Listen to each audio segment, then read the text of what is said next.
Someone told me that USC earned their big boy card after winning at home over Iowa. This is true. The Trojans showed everyone they can win the bigger quotes Big Ten way, whatever that means, by winning at home, defeating Iowa. We're going to talk about that. Plus, we're going to talk about the other side's point of view from the game. And I also got Locked on USC's mailbag this episode. So stick around. Big time show coming up on this episode of Locked On USC.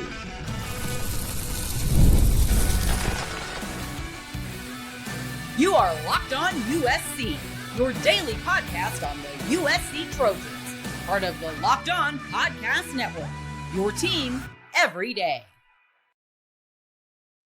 Fight on, everyone, and welcome to Locked On USC, part of the Locked On Network, which is also now the #1 sports podcast network in the country. Whether you're watching this show on YouTube, wherever you want to download this podcast, you pick the platform, go and hit download. This show is going to be free. This show will always appreciate your support. Today's episode is brought to you by Gametime. Download the Gametime app, create an account, and use code LOCKEDONCollege for $20 off your first purchase. If winning the Big Ten way means being able to beat Iowa in a rainstorm after falling behind 14-0, and then 21-7, and eventually going into halftime 21-10, then yes, USC earned their big boy, Big Ten, big whatever you want to call it. They punched their card. They figured out how to win in that type of situation. So yeah, we could definitely say USC has grown. They're no longer toddlers. They're walking. They're running in the big conference now. They've reached their terrible twos. Second year in the conference, right? USC, they're 8-2. And since that loss to South Bend, since that loss against Notre Dame, USC has figured out a way to win at Nebraska, ugly game. They came home and on a short week, remember that was a Friday night game, they were able to outlast Northwestern, pretty much pulled away towards the end, but it was a close, hard-fought game. And then most recently, obviously, the team figured out how to win at home when trailing by double digits going into halftime. And USC did it, I don't know. I can say they did it with their defense in the second half. They had just enough offense to get the job done. But I don't know about you. I had no idea about this stat.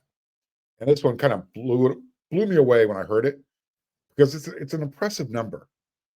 And I get why everybody wants to give USC a lot of credit for winning at home against a team like Iowa, who came into the Coliseum 6-3 after suffering a couple of close losses. Did you know that Iowa has a record of 64-2 when leading by 14 or more points? And that goes back to the 2015 season.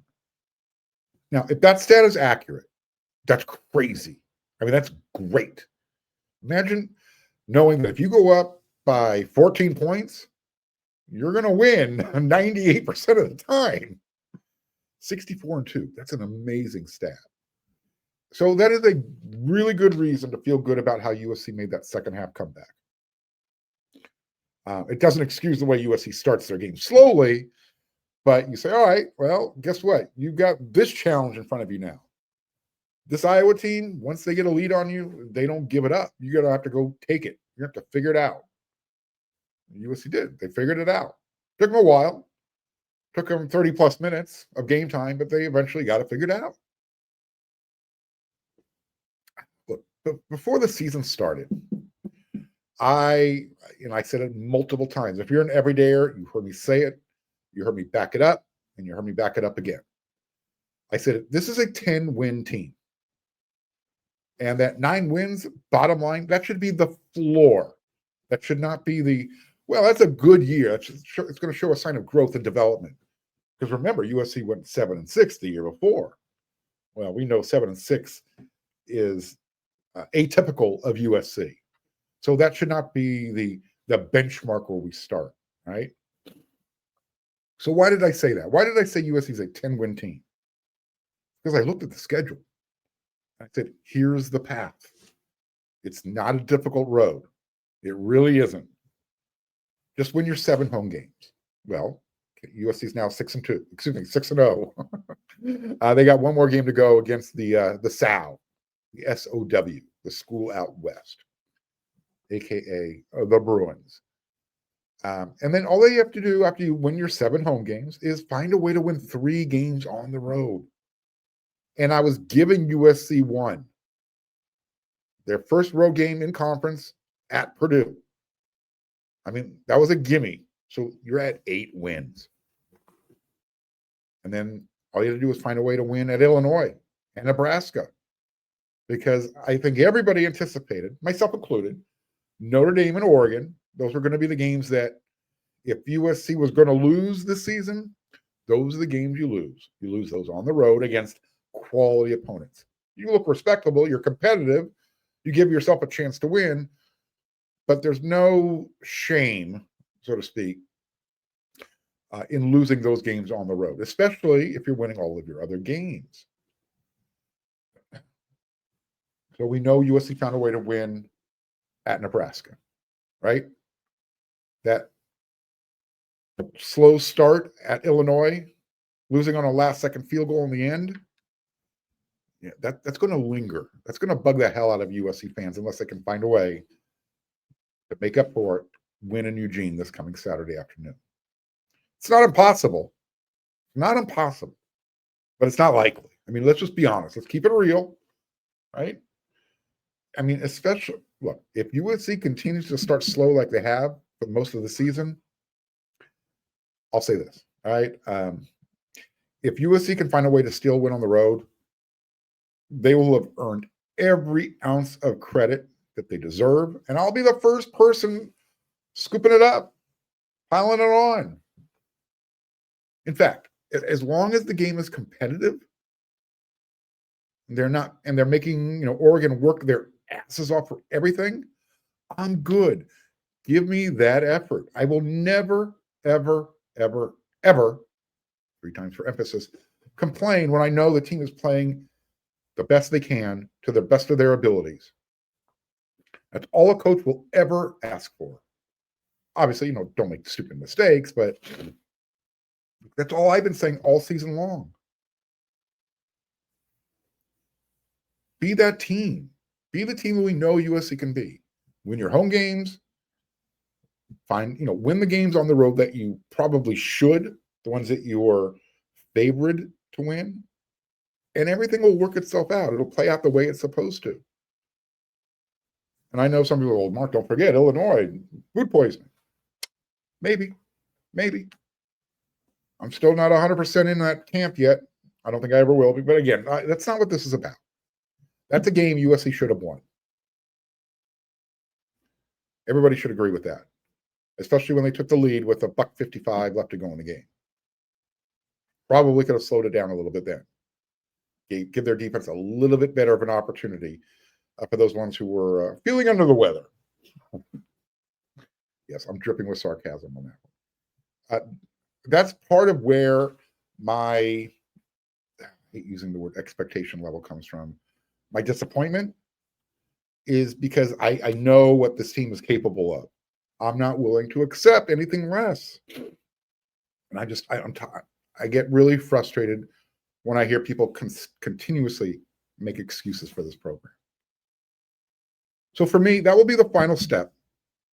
I will take the stamp, excuse me, and I will punch that big boy card. I'll be the notary republic. Give it to me, I'll stamp it and make it official. Again, that's the final step. That will prove to me that the culture Coach Riley is building has actually solidified. That foundation, it's set, it's ready to go. The fans have no more excuses. No, that doesn't mean USC should win every game they play. That's not how you should be interpreting that. But that is literally the final step in this Coach Riley rebuild of USC's football program. So yes, USC lost a lot of close games last year. And they lost the games to teams they should beat regardless of at home or on the road. Maryland, Minnesota, or Washington. Heck, maybe even that Michigan game, USC probably should have won that as well. That wasn't a good Michigan team in 2024. I mean, USC beat them in 2025 at home in LA, and I think Michigan's a little bit better this year than they were last year. But this might be the difference for me and some of the fans who listen to this show and think I'm too negative. I'll say it again. This is year 4, not year 2, like some of you try and convince yourselves because of this and that, and USC's NIL and recruiting, whatever.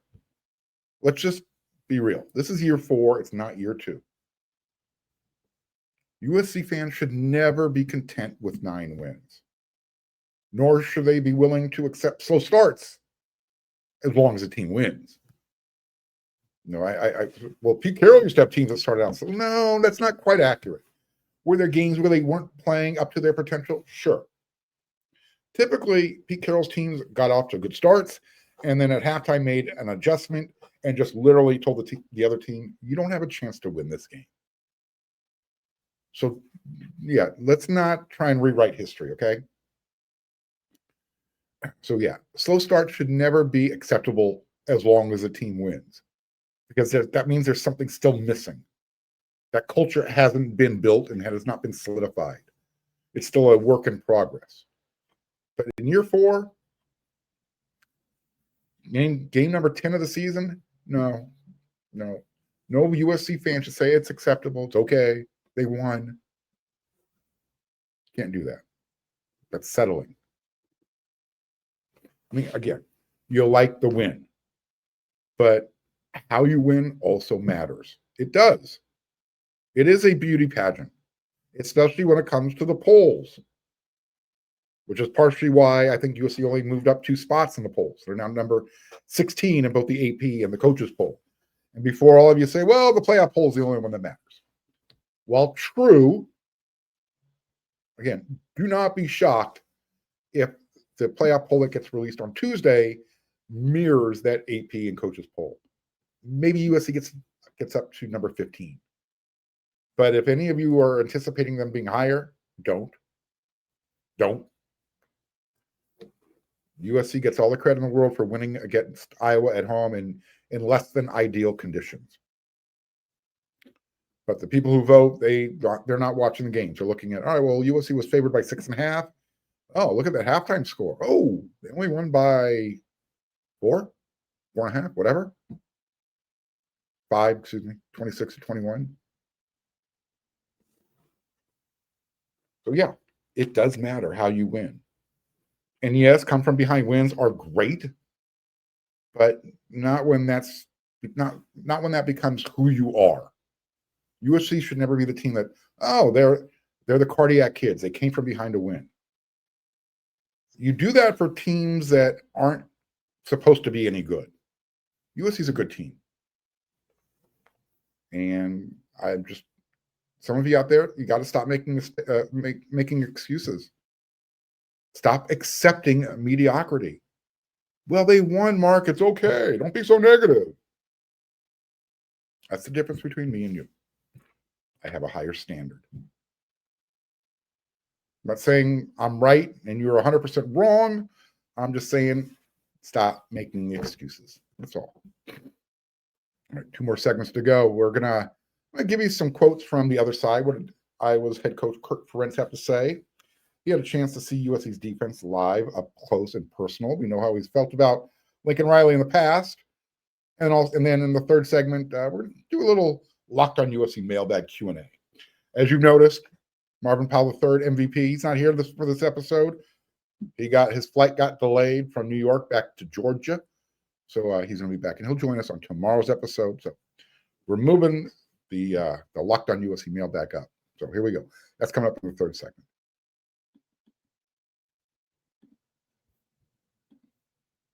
The NBA is back, and there's no better place to get in on the action than with FanDuel, the official sports betting partner of the NBA. Even if you miss the start of the game or you want to ride that hot hand, guess what? FanDuel has live bets on everything, from who'll score next to those fourth quarter comebacks. Plus, you can even combine your live bets into a same-game parlay, and that's going to give you a shot at a much bigger payout. So It's going to keep every game exciting, especially when your team's making that late push.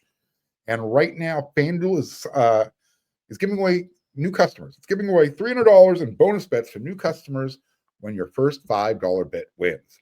So head on over to FanDuel.com to sign up and play your game with FanDuel, the official sports betting partner of the NBA.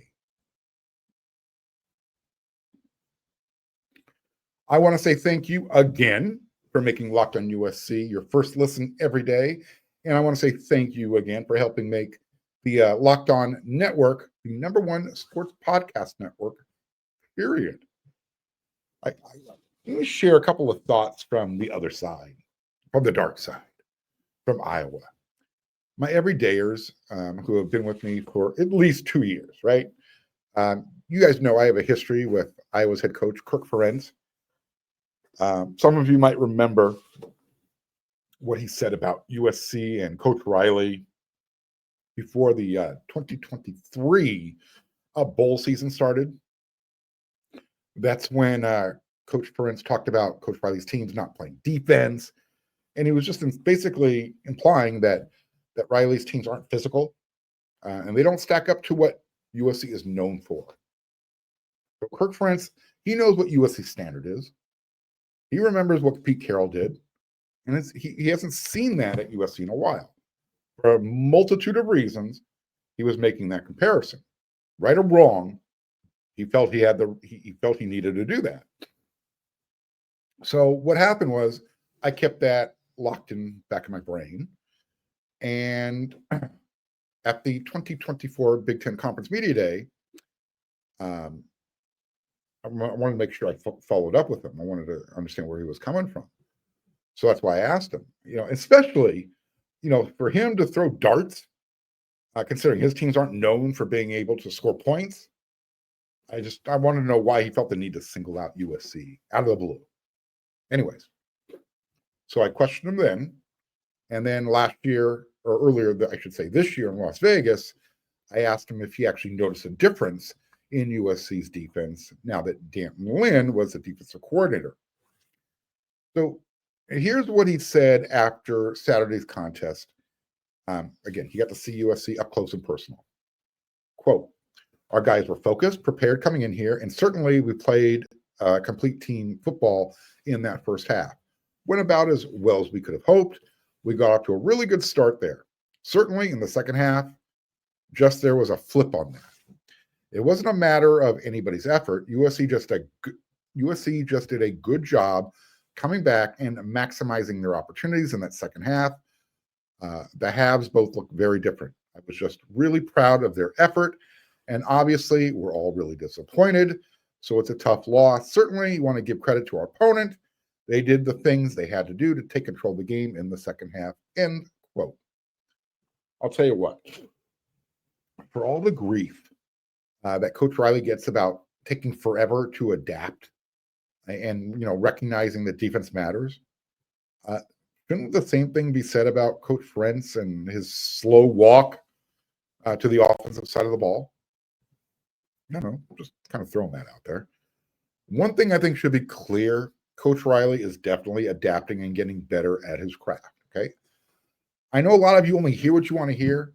I give credit where credit is due, but if you're looking for me to be 100% effusive with the praise and just blowing hot air up your skirt, there's other shows out there that are willing to sell you that tripe. That's not me. Continue to listen, continue to watch this show. You will get a fair and balanced offering of this USC program. All right? I just need to keep throwing that out there because some of you just think that, oh, Mark, you hate Lincoln Riley. I got 2 words for you. Shut up. All right. So, again, Coach Riley is definitely growing as a head coach. He understands that defense matters. He knows that how you do things in the big conference are, it's going to be different than how he did things in the Big 12 and for the 2 years he spent in the Pac-12. This one was a little confusing. This is what head coach Ferentz said about his second half offense that was shut out. Yeah, shut out. By the way, before I get to his quote, Is this true? USC has outscored their opponents in the second half 48-6. I think I read that somewhere. That's true. That's fantastic. You'll love that type of second half adjustment. I'll say it again. I'll say what I told Marty on X. Imagine if this team plays 4 quarters of football, not just 2. Imagine how good they could be. Anyways, all right. So here's what Coach Ferentz said about his offense getting shut out in the second half. Games have ebbs and flows. That's just the nature of sports. They have a lot of good players everywhere in every position. So that's probably the reason they're ranked and probably the reason they've had 1 loss. Well, he missed it there. USC has 2 losses. They're a good football team. They look good. They play well. I mentioned number 6 wide receiver Makai Lemon, number 8 wide receiver Jacoby Lane. They still feel very like he's an outstanding player for them. He did a great job. It takes a lot of parties involved. So they're a good team, but things just didn't quite go our way. And we had a chance to end all that being said and couldn't quite get it done. I have no idea what Kirk Ferentz was talking about there. That, again, the quote makes 0 sense because he ended up talking about USC's offense. And the question was specifically about his offense and USC's defense shutting it out in the second half. So I don't know. Maybe he didn't hear the question or he could not find a way to say that his offense is still one-dimensional. Didn't look one-dimensional in the first half. I mean, they were throwing the ball, they were scoring. They were running the ball, they were scoring. But it's not very creative. It's very limited. So that was Kirk's impression of USC. Honestly, I think he was still a little shell-shocked from the loss. Because that answer was like, what? Really? Okay, whatever. Here's what Iowa's safety Xavier, is it Nwankpa? I apologize for the mispronunciation. Anyways, he talked about USC's second half offense compared to what showed up when the game started. USC didn't just start slow on defense. They also started slow offensively. And he goes on to say, this kind of goes to what I said on yesterday's episode of Locked on USC. USC wasn't ready to play. The difference. At the beginning of the game, they weren't really executing at as high of a level as they normally do, but they came out, especially in that second half, basically a really high level. We can say we had chances to make plays, but at the end of the day, it didn't swing our way. We got to get our hands on some more balls, either create more turnovers, help our offense out, keep them from scoring points. They were explosive, especially in the second half. So we have to get to work in the lab and try to correct those. I think Xavier, as well as the rest of the country, and especially the rest of the teams in the big conference, they're starting to find out how good Makai Lemon and how good Jacoby Lane really are. And it's not just those two. You got the tight ends. You got King Miller at running back. I think everybody's like, all right, you know what? Even when USC's relying on walk-ons, they're still pretty good. So again, sometimes no matter what you do, the other guy is just better. And that's where USC has the advantage. It's never been about talent. USC's got the wide receivers to make every opponent's secondary look silly. Look, USC fans know how good their dynamic duo are. Now I think the rest of the country does too. And it's probably going to be why Makai Lemon should win the Biletnikoff Award. And he would become USC's third, joining Marquise Lee and Jordan Addison. And now you've got Makai Lemon. All right, I've got one more segment to go. We're gonna squeeze in as many questions from Lou's mailbag. That's coming up next.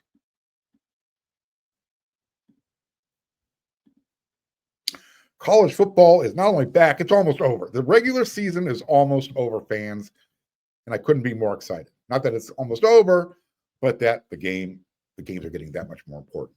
You got the tailgates, the rivalries, the energy in the stands. There's nothing like it. But let's be real. Actually, sometimes getting tickets can feel more like a battle than the game itself, right? You got those endless queues. You got those hidden fees. You got the prices that are jumping right when you're ready to check out. All of that just sucks. That's why I recommend everybody use Gametime, the app that gives the advantage back to the fans.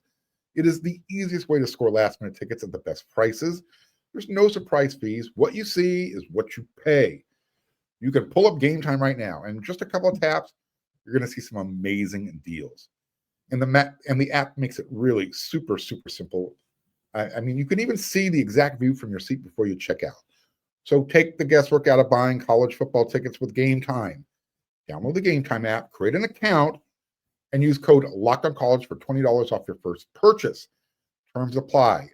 Again, that is promo code LOCKEDONCOLLEGE, and you're going to get $20 off.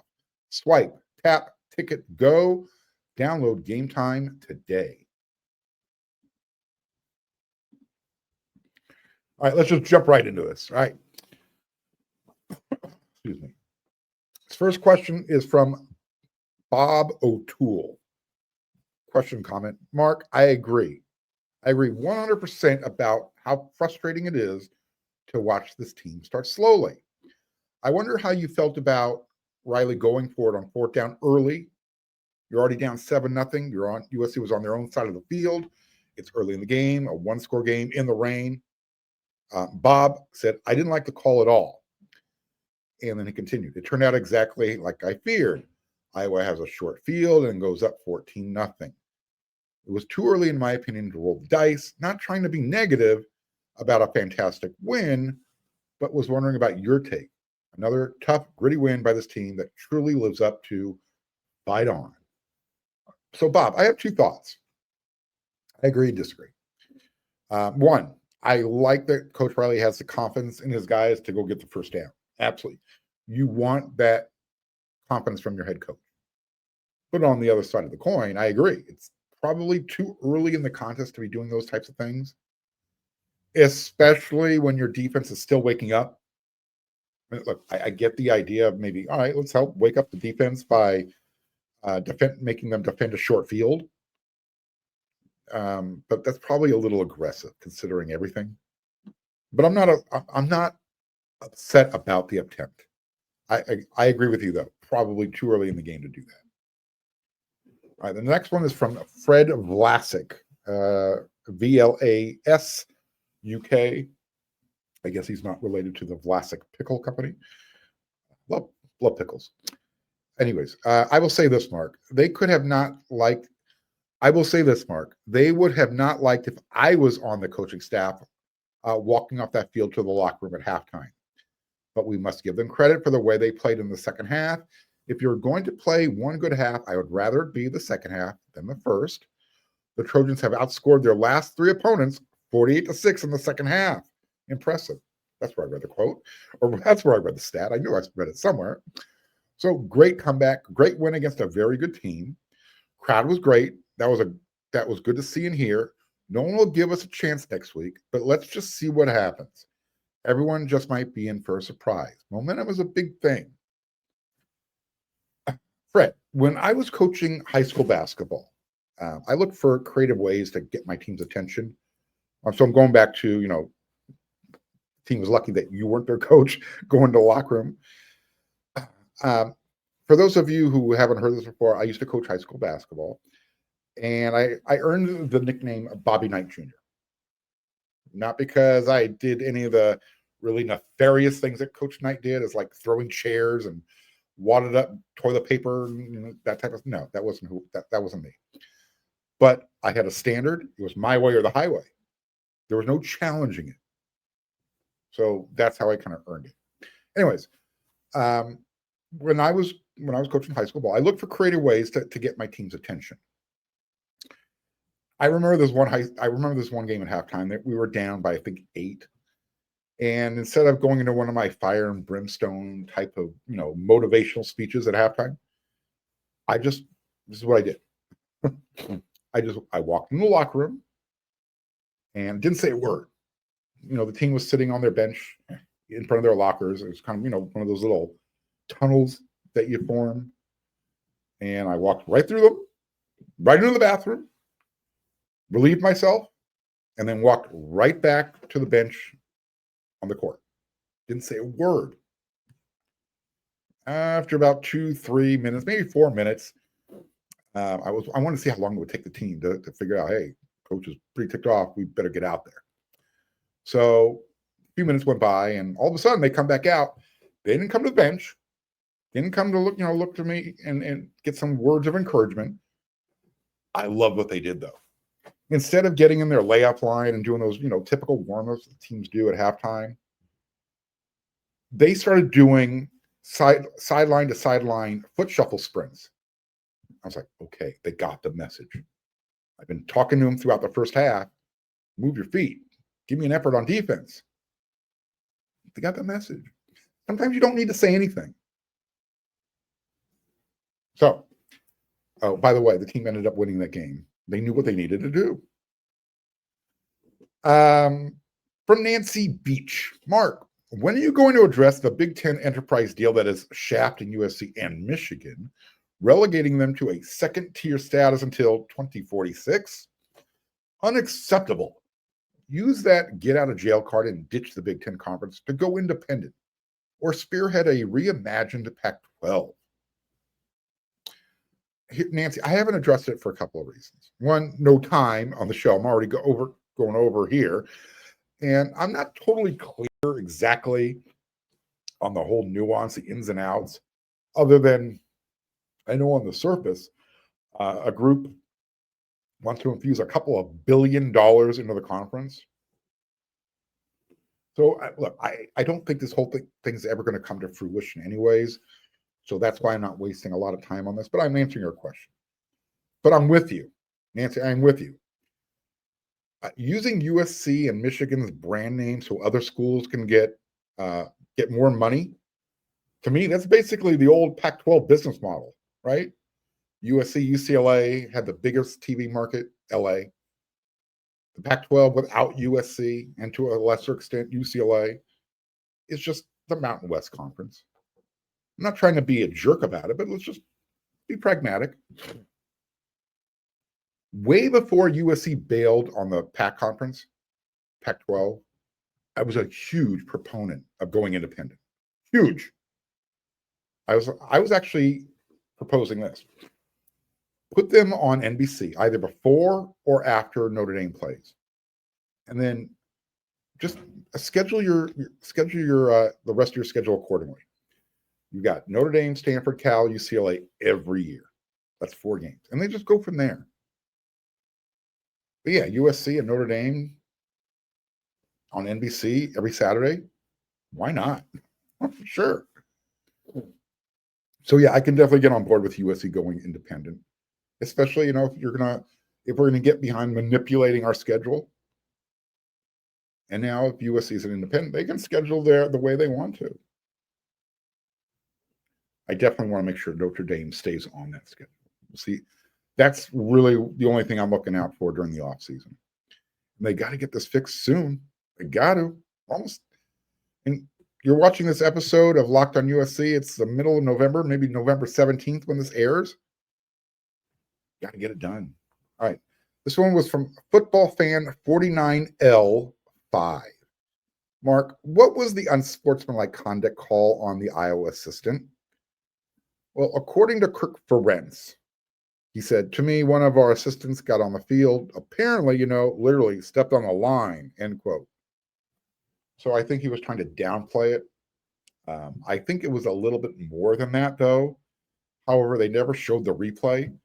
I think one of the assistant coaches actually came in contact with the sideline official, and maybe that's why they didn't get a warning. Instead, they were given a 15-yard unsportsmanlike penalty. It's either that or the assistant coach, when he stepped on the line or stepped over the line, maybe this is what Coach Ferentz was talking about, said something. And he probably said something that would have made Tommy Lasorda blush. So I don't know, to answer your question, Football Fan 49L5, but that's the explanation from Kirk Ferentz. And you saw Coach Riley's reaction after the fact. That might be the most energized. In fact, it's not maybe. It is by far the most excited I've ever seen Coach Riley after a win. I'm not sure why, but he was feeling it. He was feeling really good. And I'm sure a lot of it had to do with, watching a couple more players go down with injury, the weather elements, the way USC had to come back in the second half after looking so crappy in the first half. He's probably thinking, all right, you know what? We did punch our big boy card. We played Iowa's brand of football. We beat Iowa at their own game. And you know what? That's great. USC can now say we beat Iowa, we beat Northwestern at home, we beat Nebraska on the road, and we took care of Michigan in a big-time way at home earlier in the year. You got 2 more games left in the regular season. This next one at Oregon. All right, told you earlier in the show what I need. What I need. Do I want to win? Absolutely. Will I be okay if the team gives everything they have and they come up short? I'll be okay. So will you.